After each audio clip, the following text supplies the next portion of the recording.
Wapong High Secondary School claimed the overall champion team title at the 2025 district level inter-school athletic meet for East Jaintia Hills, securing 25 medals including 9 gold, 7 silver and 9 bronze.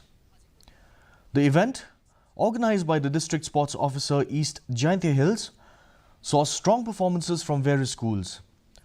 Sham Secondary School and Sainrai Branch Upper Primary School dominated the under-14 categories, while Wapong Higher Secondary School and Senjait Tuber Higher Secondary School excelled in the under-16 and under-18 divisions respectively.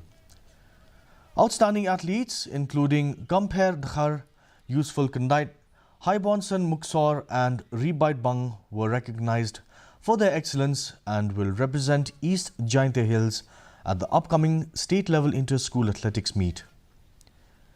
Deputy Commissioner Shivansh Awasthi, addressing the closing ceremony, encouraged athletes to persevere and spoke about initiatives to strengthen Meghalaya's sports ecosystem, including preparations for the 2027 National Games. And now for the weather. First look